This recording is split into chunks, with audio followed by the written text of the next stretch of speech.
How's it going, YouTube? Raj here. Hope all of you out there are doing well. Today I've got a Scents of the Week video. I'm going to show you all the fragrances I wore between Monday and Sunday last week.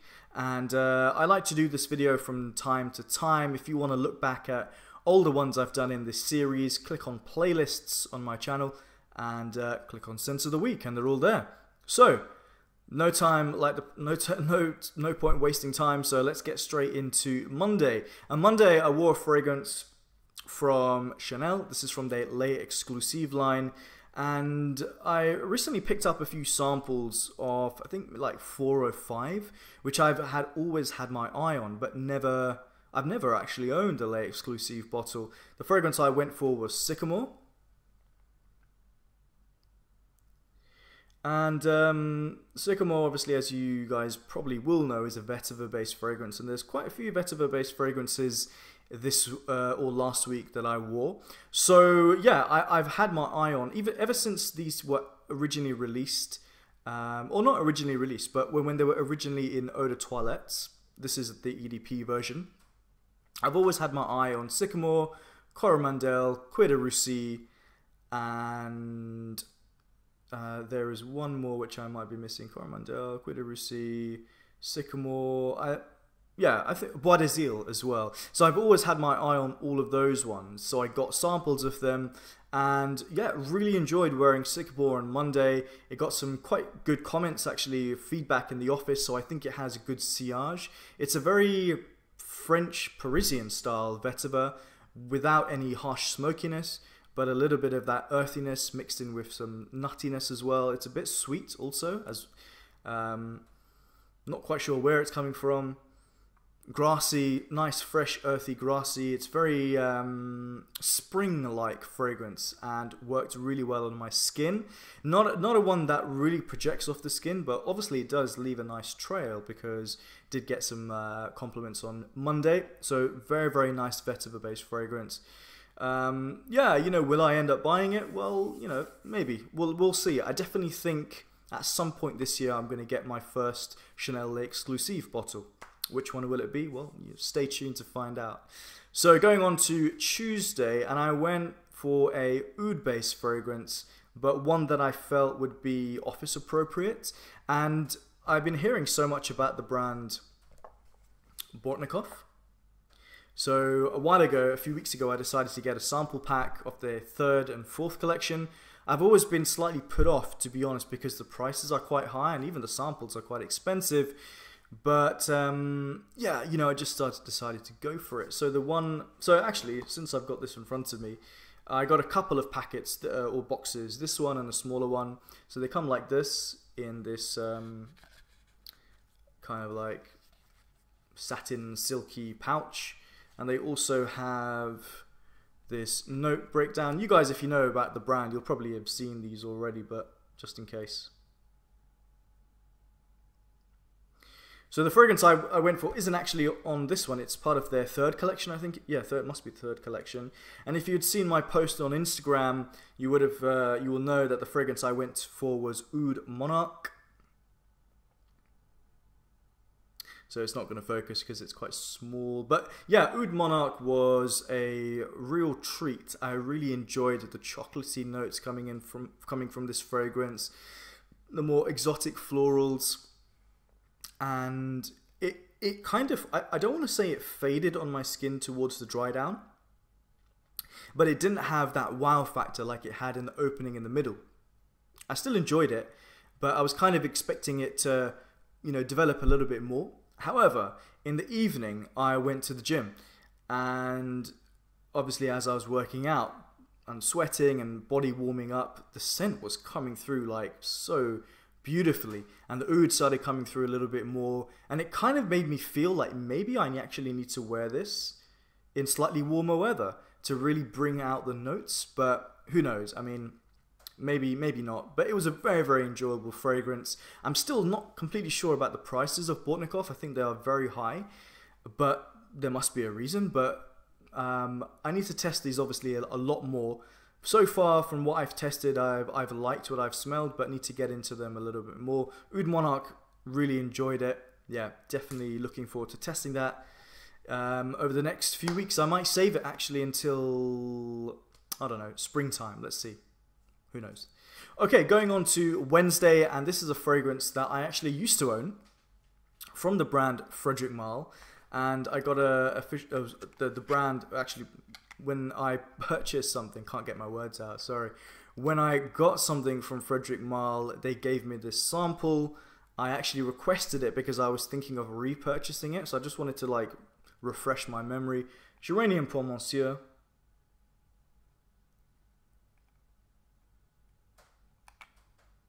These are quite handy little travel atomizers here. You get like 1.2 ml. Geranium pour Monsieur is a fragrance, as I said, I used to own. And whenever I smell this fragrance, it takes me back to when I first got into fragrances. So when I first got into fragrances, when I really started getting into it was when I got my first job. And there used to be, where I used to work, there's a department store called Liberty, which has a really nice, carefully curated collection of fragrances.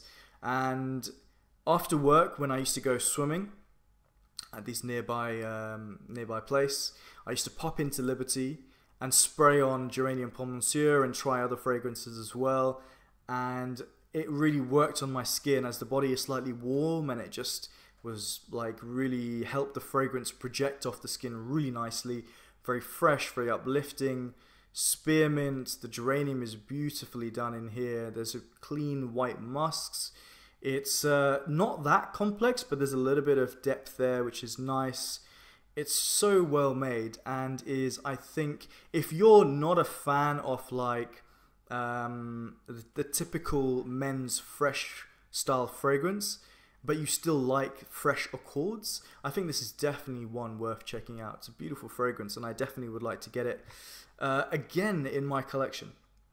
Okay, so going on to Thursday, and I bought another Oud fragrance actually. I guess I was in the mood for Oud, and I had recently very kindly been given some samples by a guy who works for Xerjoff in the store here in London called Fortnum & Mason.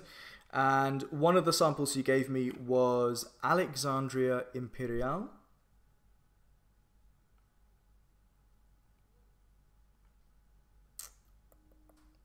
And by Xerjoff. Alexandria Imperial. So if you guys know about Xerjoff and the Oud Stars collection, you'll probably know about Alexandria. So from my knowledge, there was a fragrance called Alexandria that was originally released as an exclusive to Fortnum & Mason. It used a type of oud that once it was finished, it could not be reused, something along those lines.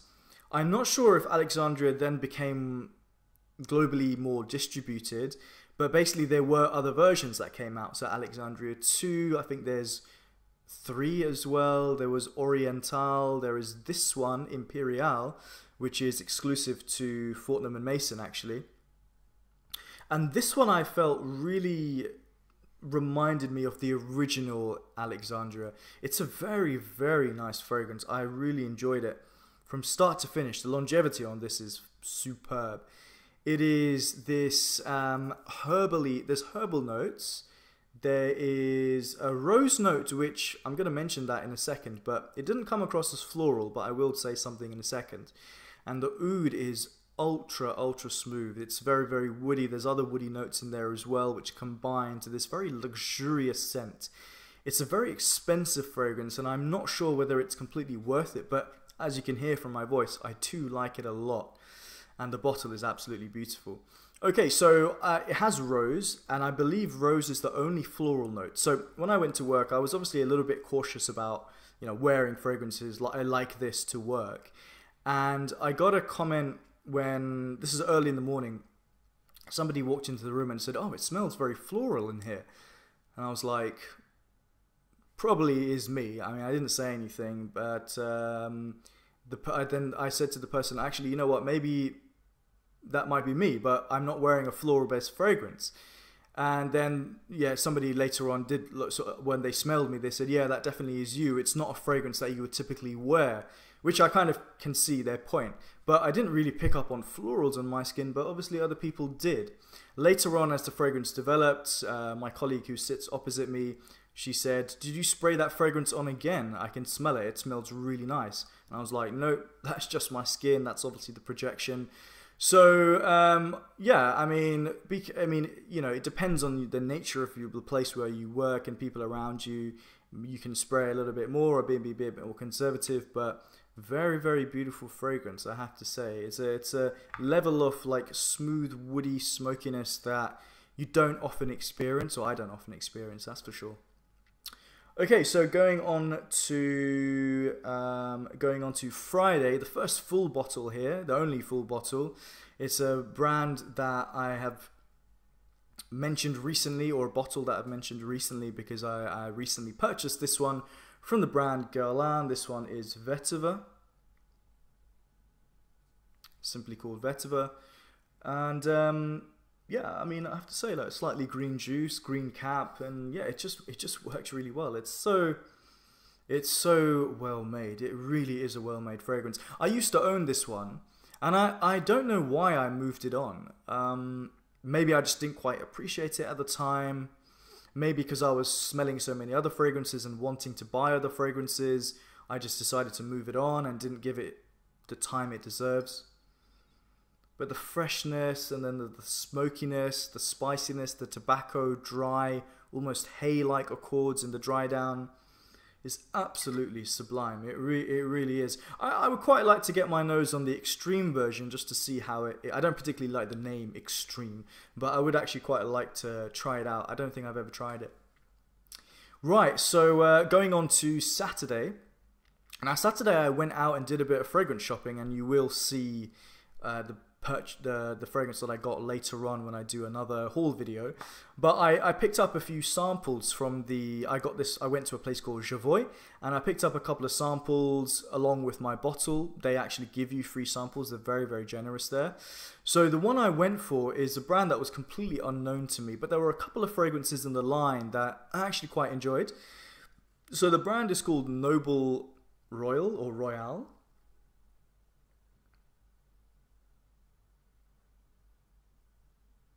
And Majestueux Vetiver. I'm not quite sure how to say it, but it comes like this.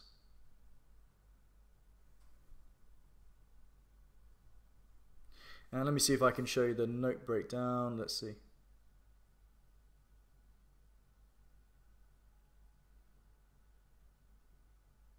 I'm sure if you just pause the video and you'll be able to read all of them. An elegant masculine fragrance combining golden amber and precious vetiver. This really did appeal to me. It kind of had what I liked about this was that it was kind of like it was like, it had I'm going to say the word mass appealing, which might not be a great description, but it felt like it wasn't like a weird niche fragrance, and sometimes you can get fragrances that take a little bit of time to get used to, or you can't get used to them. This one was instantly just like, yeah, very nice vetiver, nice and spicy. Really enjoyed it. Like the citrus notes in there. Is it citrus? Yeah, bergamot, grapefruit. Yeah, definitely. The spices in there also. It was really, really nice, but it didn't have a wow factor, and it is actually quite an expensive fragrance. £200 for 100 ml, I believe. But very, very well composed without being any too niche, you know. It kind of reminded me of a Creed, like the way that they compose their fragrances. Yeah, maybe that's not the best description, but I've only worn it once, so there you go. Okay, so while I was in Jovoy, I checked out their line of fragrances. So Jovoy have a line of fragrances. I've owned a couple in the past, and actually you will see something coming up in an upcoming video. While I was there, I decided to get a sample, and this is my scent of the day, of Les Jeux, sont Faits.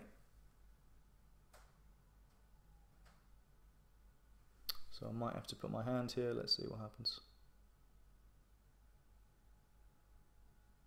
I'm sure you can just about make it out. So I believe this probably looks like an official Jovoy sample, or I don't know, maybe they've just put a sticker on it. But this is actually a very, very interesting fragrance. A little bit of tobacco in there, but nothing too spicy or smoky, or it's more like aromatic, like tobacco leaves should be. There is also rum. There's also a gin accord in here, which is quite interesting. It's quite woody. It's like rum infused wood. It's very, very nice. Actually, I do like this fragrance a lot. Kind of reminds me a little bit of Ex Idolo's Rider. Also reminds me of Bentley for Men Intense.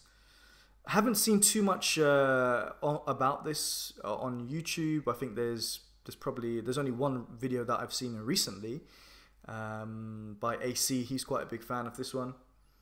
Very nicely composed. Yeah, definitely looking forward to testing this a little bit more. As I've been wearing this today, I'm feeling like it turns a little bit basic towards the dry down. Still nice, but I feel like all of the power in the opening has faded quite a lot, which I'm not too happy about, but it's still nice. Obviously, you've got to test it out a little bit more. So there you go, guys. Scents of the week. Yeah, it's been quite an interesting week. Some really good fragrances in here. It's always good to discover new brands and sometimes rediscover things that you used to own. So what have you been wearing over the last week or over the last few days? Or what's your scent of today? Whatever you're wearing or did wear, it would be good to hear. So like, comment and subscribe if you're interested in this type of content. And check me out on Instagram as well if you're interested. So thanks for watching, guys, and I'll see you on the next one. Take care. Bye.